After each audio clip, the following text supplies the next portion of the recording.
Praise the Lord, जय मसीह के दोस्तों। आप सभी का मेरे यूट्यूब चैनल जीसस युवा टीवी में स्वागत है। दोस्तों, आज हम आत्मा के 9 फलों के बारे में सीखेंगे और गहराई से अध्ययन करेंगे, इसलिए आप इस वीडियो में अंत तक बने रहिए। तो चलिए दोस्तों, वीडियो को शुरू करते हैं। बाइबल में आत्मा के 9 फल का उल्लेख गलातियों 5 अध्याय 22 से 23 वचन में किया गया है। पर आत्मा का फल प्रेम, आनंद, शांति, धीरज, कृपा, भलाई, विश्वास, नम्रता और संयम है। ऐसे बातों के विरोध में कोई व्यवस्था नहीं। जी हाँ दोस्तों, परमेश्वर की कोई व्यवस्था नहीं होती ऐसे कामों के विरोध में। यीशु मसीह के जीवन और उनकी शिक्षाओं से हमें इन आत्मिक फलों का पूर्ण उदाहरण मिलता है। ये 9 फल परमेश्वर की आत्मा से प्रेरित होकर एक विश्वास योग्य व्यक्ति के जीवन में प्रकट होते हैं। इनका उद्देश्य एक व्यक्ति को मसीह जीवन में पूर्ण बनाना और उसे परमेश्वर के स्वरूप में ढालना है। नंबर 1, प्रेम। यीशु मसीह प्रेम के सबसे बड़े उदाहरण हैं। उन्होंने न केवल अपने अनुयायियों से प्रेम किया, बल्कि अपने शत्रुओं से भी प्रेम किया।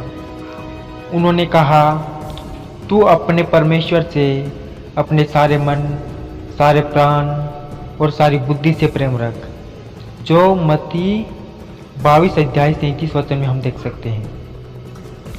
यीशु ने सिखाया कि सच्चा प्रेम निस्वार्थ होता है। क्रूस पर उन्होंने अपने सताने वालों के लिए भी प्रार्थना की, जो सच्चे प्रेम का प्रतीक है। नंबर 2, आनंद, खुशी। यीशु का आनंद परिस्थितियों पर निर्भर नहीं था। वे अपने अनुयायियों को सिखाते थे कि सच्चा आनंद परमेश्वर में है।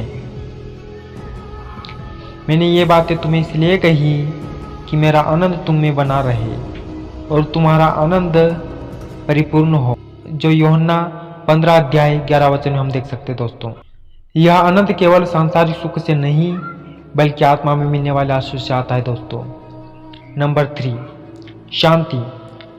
यीशु को शांति का राजकुमार कहा गया है, जो यशायाह 9 अध्याय 6 वचन में हम देख सकते हैं। मैं तुम्हें शांति दिए जाता हूँ, अपनी शांति तुम्हें देता हूँ, जैसे दुनिया देती है मैं तुम्हें वैसे नहीं देता, जो यूहन्ना 14 अध्याय 27 वचन में हम देख सकते हैं। यह शांति केवल बाहरी नहीं, बल्कि आंतरिक भी है। यह विश्वासियों को किसी भी परिस्थिति में धैर्यवान और शांत बनाए रखती है। नंबर 4, धीरज, सहनशीलता। यीशु ने अपने सेवकाई के दौरान बहुत धैर्य दिखाया। उन्होंने शिष्यों की कमजोरियों को सहा, भीड़ की आलोचनाओं को सहा और अंततः क्रूस की पीड़ा भी सहन की। परमेश्वर के धैर्य और दिलासा दिलाने वाले परमेश्वर तुम्हें यह वरदान दे कि तुम मसीह यीशु के अनुसार एक मन रहो, जो रोमियो 15 अध्याय 5 वचन में हम देख सकते हैं। धीरज हमें कठिन समय में स्थिर बनाए रखता है। दोस्तों, इसलिए हमारे जीवन में धीरज आवश्यक है। नंबर 5, कृपा, दयालुता। यीशु ने अपने जीवन में हमेशा दयालुता का प्रदर्शन किया। उन्होंने बीमारों को चंगा किया, भूखों को भोजन दिया और पापियों को क्षमा किया, जैसे कि हम इफिसियों 4 अध्याय 32 वचन में देख सकते हैं। तुम एक दूसरे पर कृपा रखो, कोमल हृदय हो और एक दूसरे के अपराध क्षमा करो, जिससे परमेश्वर ने मसीह में तुम्हें क्षमा किया। जी हाँ दोस्तों, जिस प्रकार परमेश्वर हमें क्षमा करते हैं हमारे पापों को, वैसे ही हमें भी एक दूसरे को माफ़ करना चाहिए। यदि हम भी एक दूसरे को माफ़ नहीं करेंगे तो परमेश्वर हमें क्षमा नहीं करेगा। नंबर 6, भलाई। यीशु का जीवन पूर्णतः भलाई से भरा हुआ था। उन्होंने हमें सिखाया, तुम उजियाले के संतान होकर चलो, क्योंकि उजियाले का फल सब प्रकार की भलाई और धर्म और सत्य में है, जो इफिसियों 5 अध्याय 8 से 9 वचन में हम देख सकते हैं दोस्तों। भलाई का अर्थ केवल अच्छे कार्य करना नहीं है दोस्तों, बल्कि हृदय से शुद्ध और नेक होना भी है। नंबर 7, विश्वास, निष्ठा। यीशु परमेश्वर के प्रति पूरी तरह निष्ठावान थे। उन्होंने हमें सिखाया कि हमें परमेश्वर और उसके वचन में पूर्ण विश्वास रखना चाहिए। जी हाँ दोस्तों, परमेश्वर को विश्वास के बिना प्रसन्न करना अनहोना है, इसलिए हमें पूर्णतः विश्वास रखना चाहिए परमेश्वर पर। हमारा विश्वास परमेश्वर के ऊपर पूरा होना चाहिए दोस्तों। जैसे कि हम प्रकाशित वाक्य 2 अध्याय 10 वचन में देख सकते हैं, तू विश्वास योग्य बना रह तो मैं तुझे जीवन का मुकुट दूंगा।